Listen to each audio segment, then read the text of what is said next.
February 14 Valentine's டே அப்படின்றது உங்கள் எல்லாத்துக்கும் தெரியும். இந்த வேலண்டைன்ஸ் டே யாரெல்லாம் செலிப்ரேட் பண்ணுவாங்க அப்படின்னா லவ்வர்ஸ் தான் செலிப்ரேட் பண்ணுவாங்க அப்படின்னு சொல்லி நம்ம இத்தனை நாளாக நினச்சிட்ருக்கோம்.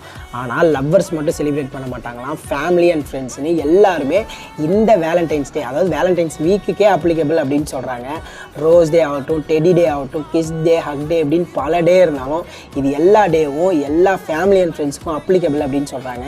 நீங்கள் ஃபேமிலி அண்ட் ஃப்ரெண்ட்ஸாக இருந்து லவ் பண்ணல அப்படின்னா வாய்ப்பே இல்லை. உங்கள் ஃபேமிலி நீங்கள் கண்டிப்பாக லவ் பண்ணுவீங்க, ஃப்ரெண்ட்ஸையும் லவ் பண்ணுவீங்க. தப்பான அர்த்தத்தில், நல்ல அர்த்தத்தில் நீங்களும் இந்த வேலண்டைன்ஸ் வீக்கு எலிஜிபிள் தான். என்ஜாய் பண்ணுங்கள். என்னதான் இருந்தாலும் இது ஆரிஜின் பார்க்கணும்ல. இந்த வேலண்டைன்ஸ் டே அப்படின்றது எங்கேருந்து வந்தது அப்படின்னா அந்த காலத்தில் ரோமானியர்கள் வந்து லூப்பர் கேலியா டே அப்படின்னு சொல்லி ஒரு டே கொண்டாடுவாங்க.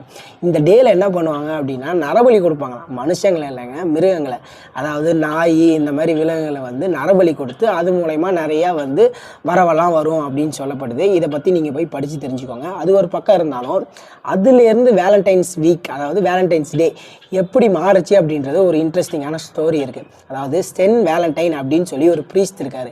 இவர் யார் அப்படின்னு பார்த்தீங்கன்னா இவரோட செல்ல பேர் புனித காதலரா.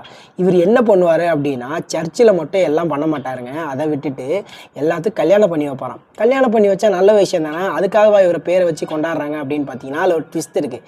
யார் கல்யாணம் பண்ணி வைப்பார் அப்படின்னு பார்த்தீங்கன்னா போருக்கு போகிறாங்களே அவங்கெல்லாம் பார்த்து கல்யாணம் பண்ணி வைப்பாங்க. ஏன் அப்படின்னா அப்போ தான் போருக்கெல்லாம் போகக்கூடாது அப்படின்னு சொல்லி. என்ன ஒரு நல்ல எண்ணம் பாருங்கள். இதை ஆட்சி புரிஞ்ச மன்னர் வந்து பார்த்தா சும்மா விடுவாரா? தெரிஞ்சிருச்சு, பைபிளையாக அரெஸ்ட் பண்ணி போட்டார், அவ்வளோதான். அங்கே போய் சும்மா இருந்தாரா? அங்கே போய் அவரோட ஜெயிலர் இருக்கார்ல, ஜெயில் காவலர், அவரோட பொண்ணுக்கு ஒரு கடிதம்லாம் எழுதுறாரு. இவரை பற்றி நிறைய பேசிட்டே போகலாம், இன்ட்ரெஸ்டிங்காக இருக்குது. நீங்களே போயிட்டு படித்து பாருங்கள். அது ஒரு பக்கம் இருந்தாலும் இவரை கைது பண்ண டே தான் February 14, அதாவது வேலண்டைன்ஸ் டே அப்படின்றது கொண்டாடப்படுது அவரோட பேரை வச்சு. என்னதான் தப்பு பண்ணாலும் அந்த மனுஷனுக்காக ஒரு டே கொண்டாடினாலும் எத்தனை பேர், எவ்வளோ பேர் இந்த டேவை வந்து அருமையாக கொண்டாடுறாங்கன்னு பார்த்துக்கோங்க. இன்ட்ரெஸ்டிங்காக இருந்தது, சொல்லணும்னு தோணுச்சு, சொல்லிட்டேன். பாய்.